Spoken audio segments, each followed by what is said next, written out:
میرے انتہائی واجب الاحترام قابل صد احترام علماء کرام اور سامعین اعظام، ایک صحابی نے ابھی تشریف لانا ہے۔ میرے نبی کے صحابی تشریف لانے والے ہیں، یہ میرے اور آپ کے عقیدے کا حصہ ہے۔ یاد رکھیں، جس طرح میرا اور آپ کا ایمان ہے کہ اللہ ایک ہے بلند آواز سے، بلند آواز سے۔ میرا اور آپ کا ایمان ہے کہ ہمارے نبی اللہ کے آخری نبی ہیں۔ اسی طرح میرا اور آپ کا ایمان ہے عیسیٰ علیہ السلام تشریف لانے والے ہیں۔ دیکھیں، عیسیٰ علیہ السلام جب تشریف لائیں گے، ذرا عقیدے کو مضبوط کرنا ہے۔ میں نے 5-7 منٹ کی گفتگو میں اپنی گفتگو کو سمیٹنا ہے۔ عیسیٰ علیہ السلام تشریف لائیں گے، نبی بھی ہوں گے، صحابی بھی ہوں گے، نبی بھی ہوں گے، صحابی بھی ہوں گے۔ وہ کس طرح؟ وہ دیکھو، معراج کے موقع پہ ذرا گفتگو کو دھیان سے سننا۔ ان مجالس کا مقصد عقیدے کی مضبوطی ہوا کرتا ہے۔ جس وقت عیسیٰ علیہ السلام معراج کے موقع پہ میرے نبی سے ملتے ہیں تو یہ واحد نبی ہیں جو دنیاوی زندگی میں ہمارے نبی سے ملتے ہیں۔ باقی جتنے انبیاء ہیں وہ برزخی زندگی سے ملتے ہیں۔ دنیاوی زندگی میں صرف ایک نبی حضرت عیسیٰ علیہ السلام، حضرت محمد مصطفیٰ صلی اللہ علیہ وسلم کی زیارت کرتے ہیں۔ علامہ جلال الدین سیوطی رحمت اللہ تعالی علیہ فرماتے ہیں، پھر ہمیں کہنے دیجئے عیسیٰ علیہ السلام بیک وقت اللہ کے نبی بھی ہیں، ہمارے نبی کے صحابی بھی ہیں، نبی بھی ہیں۔ جب آئیں گے نبی ہوں گے، فیصلے قرآن و حدیث کے مطابق ہوں گے۔ ذرا دوسرا عقیدہ بھی مضبوط کرنا۔ قرآن مجید میں اللہ رب العزت فرماتے ہیں وَيُعَلِّمُهُ الْكِتَابَ وَالْحِكْمَةَ وَالتَّوْرَاةَ وَالْإِنجِيلَ۔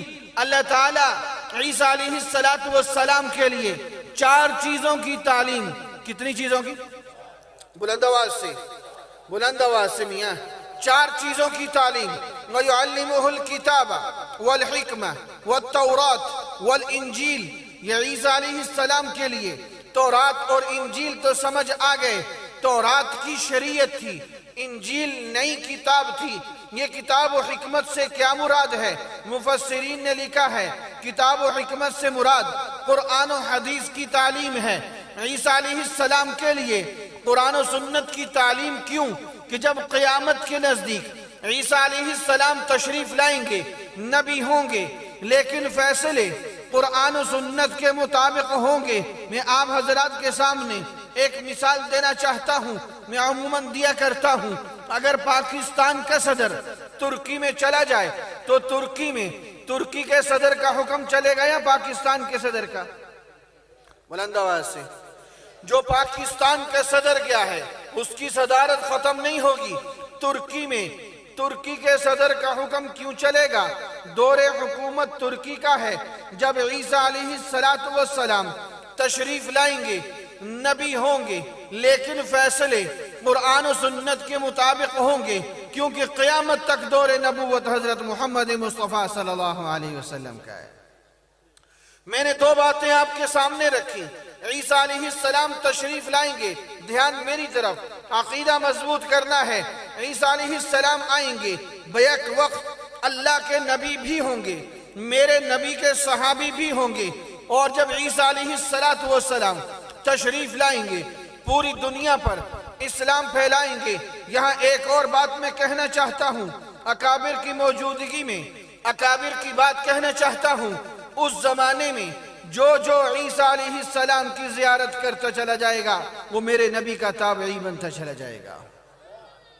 صدیوں کے بعد تابعین کا زمانہ پھر شروع ہونے والا ہے، کیونکہ عیسیٰ علیہ السلام بیک وقت اللہ کے صحابی بھی ہیں، میرے نبی کے صحابی بھی ہیں، اللہ کے نبی بھی ہیں۔ یہاں سے ایک اور عقیدے کی بات دینا چاہتا ہوں، وقت نہیں کہ تفصیل سے ذکر کرتا۔ کیا کہا؟ وَيُعَلِّمُهُ الْكِتَابَ وَالْحِكْمَةَ وَالتَّوْرَاةَ وَالْإِنجِيلَ۔ ذرا نکتہ دینا چاہتا ہوں، وَيُعَلِّمُهُ الْكِتَابَ وَالْحِكْمَةَ وَالتَّوْرَاةَ وَالْإِنجِيلَ۔ اللہ نے یہ نہیں فرمایا وَيُعَلِّمُهُ الْكِتَابَ وَالتَّوْرَاةَ وَالْإِنجِيلَ، نہیں، دو چیزوں کا ذکر کیا، وَيُعَلِّمُهُ الْكِتَابَ وَالْحِكْمَةَ۔ تو پتہ چلا ہمارے نبی پر وحی دو طرح کی آتی تھی، ایک کو قرآن کہتے ہیں، ایک کو حدیث کہتے ہیں۔ جامعہ مدنیہ بستی لکھن میں آنے والے میرے مسلمان، آج فتنوں کا زمانہ ہے، سن، اپنا عقیدہ مضبوط کر کے اٹھ، یاد رکھ میرے نبی کی نبوت کا زمانہ قیامت تک ہے، تو میرے نبی کی وحی محفوظ قیامت تک ہے، تو قرآن محفوظ قیامت تک ہے، تو حدیث محفوظ قیامت تک ہے۔ جو قرآن کی حفاظت کرے انعام اس کے لیے بھی، جو حدیث کی حفاظت کرے انعام اس کے لیے بھی، جو قرآن کا انکار کرے ایمان اس کا بھی نہیں بچتا، جو حدیث کا انکار کرے ایمان اس کا بھی نہیں بچتا۔ لیکن یہ آیت مجھے ایک اور بات بھی سمجھاتی ہے، وَيُعَلِّمُهُ الْكِتَابَ وَالْحِكْمَةَ وَالتَّوْرَاةَ وَالْإِنجِيلَ۔ ایک اور بات بھی یہاں سمجھ آتی ہے، وہ کیا؟ اللہ نے قرآن و سنت کا، قرآن و حدیث کا علم عیسیٰ علیہ السلام کے لیے رکھا، اور عیسیٰ علیہ السلام کو قرآن نے کہا وَإِنَّهُ لَعِلْمٌ لِلسَّاعَةِ، وہ تو قیامت کی علامت ہیں، وہ تو قیامت کے نزدیک آئیں گے۔ عیسیٰ علیہ السلام قیامت کے نزدیک آئیں گے۔ قرآن و حدیث کا علم میرے رب نے عیسیٰ علیہ السلام کے لیے، قرآن و حدیث کا علم عیسیٰ علیہ السلام کے لیے رکھا۔ تو یہاں ایک بات یہ سمجھ آئی کہ قیامت تک قرآن بھی محفوظ ہے، قیامت تک حدیث بھی محفوظ ہے۔ بلند آواز سے میری بات سمجھ آ رہی ہے؟ میں صرف عقائد کی دنیا میں چلوں گا، میں نے دو چار باتیں ذکر کر کے اپنے وقت کو سمیٹنا ہے، مجھے چند منٹ ملے ہیں، میرے اکابر تشریف لا چکے ہیں، شاہین ختم نبوت مولانا اللہ وسائے صاحب آ چکے ہیں، بہت تفصیلی مدلل خطاب فرمائیں گے، جم کے بیٹھیں، آپ کو وضو کا ٹائم دیا جائے گا، حضرت کے خطاب کا ایک ایک جملہ سننے والا ہے۔ میں عرض کیا کر رہا تھا، حضرت عیسیٰ علیہ السلام تشریف لائیں گے، پوچھنے والے نے پوچھا آسمانوں پر گئے کس طرح؟ کسی نے اعتراض کیا، عیسیٰ علیہ السلام آسمانوں پر تشریف لے کے گئے، جس کمرے سے فرشتوں نے اٹھایا تھا وہاں پر جو مخبر آیا اس کی شکل عیسیٰ علیہ السلام جیسی بن گئی۔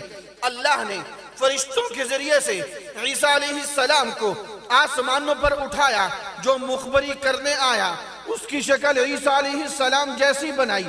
پیچھے سے سپاہی آئے، حکم تھا پکڑو عیسیٰ کو لٹکاؤ سولی پہ، اپنا مخبر پکڑا لٹکایا سولی پہ، بعد میں شور مچانے لگے۔ کمرے میں تو بندے دو تھے، ایک عیسیٰ علیہ السلام تھے اور ایک ہمارا مخبر تھا، اس کی شکل عیسیٰ علیہ السلام جیسی، نچلا دھڑ ہمارے مخبر جیسا۔ اگر یہ ہمارا مخبر ہے تو عیسیٰ علیہ السلام کہاں گئے؟ اور اگر یہ عیسیٰ علیہ السلام ہے تو ہمارا مخبر کہاں گیا؟ اسی شش و پنج میں باہر نکل کے شور مچایا، آؤ قرآن سمجھو، وَقَوْلِهِمْ إِنَّا قَتَلْنَا الْمَسِيحَ، وہ کہنے لگے قتل کیا ہوتا تو فعلہم ہوتا۔ علمی دنیا کی بحث چھوڑتا ہوں، کیا کہا؟ إِنَّا قَتَلْنَا الْمَسِيحَ، ہم نے تو عیسیٰ کو قتل کر دیا۔ اللہ نے کیا جواب دیا؟ وَمَا قَتَلُوهُ وَمَا صَلَبُوهُ، نہ تو تم ان کو قتل کر سکے نہ تم ان کو سولی دے سکے۔ نعرہ تکبیر، بلند آواز سے نعرہ تکبیر۔ یہ جو ساتھی دور دراز کھڑے نزدیک آ جائیں، حضرت تشریف لا چکے، حضرت کا تفصیلی خطاب شروع ہونے والا ہے، نزدیک آ جائیں ذرا، وضو کا ٹائم بعد میں دیا جائے گا، پنڈال کو بھریں۔ مہمان کا کچھ اکرام ہوا کرتا ہے، آپ حضرات تو مہمانی کو خوب اچھی طرح جانتے ہیں، یہ جو اوپر بیٹھے ہیں یہ نیچے آئے، ہمت کریں، آپ سب ہمارے مہمان ہیں، آگے آؤ، ہمت کرو، اس کو چھوڑ دو، نیچے پنڈال میں آؤ، پنڈال کو بھرو بھئی، نزدیک آؤ، جو ساتھی باہر کھڑے آگے آؤ، پتہ چلے آپ مہمان کا اکرام کرنا جانتے ہیں، ذرا آگے تشریف لائیں، حضرت کا ولولہ انگیز خطاب ہوگا، ایمان کو تازگی ملے گی، ذرا آگے آئیں۔ میں اعتراض کا اس کے سوال کو اٹھنے والے سوال کو ختم کرتا ہوں. کسی نے کہا شکل بدلی تو کیسے بدلی, مخبر کی شکل بدلی تو کیسے بدلی؟ میں نے کہا جو رب, توجہ سے جواب سننے والا ہے, جو رب موسیٰ علیہ السلام کی بے جان لاٹھی کو سانپ بنا سکتا ہے, وہ ایک بندے کی شکل دوسرے بندے جیسی نہیں بنا سکتا؟ بلند آواز سے. تو پھر کہو ان اللہ علی کل شیء قدیر, اللہ ہر چیز پہ قادر ہے. میں گفتگو کو ختم کرتا ہوں. میں نے چند عقائد کا تذکرہ کیا اور میں نے واضح لفظوں میں سمجھایا یہ میرے اور آپ کے ایمان کا حصہ ہے. جس طرح میرا آپ کا ایمان ہے اللہ ایک ہے, میرا آپ کا ایمان ہے ہمارے نبی اللہ کے آخری نبی ہیں, اسی طرح میرا اور آپ کا ایمان ہے عیسیٰ علیہ السلام قیامت کے قریب تشریف لائیں گے, پوری دنیا پر اسلام پھیلائیں گے اور ان کا کلمہ لا الہ الا اللہ, عیسیٰ روح اللہ نہیں ہوگا, ان کا کلمہ لا الہ الا اللہ. بلند آواز سے, بلند آواز سے. کمال ہے صورت, کمال ہے سیرت, کمال ہے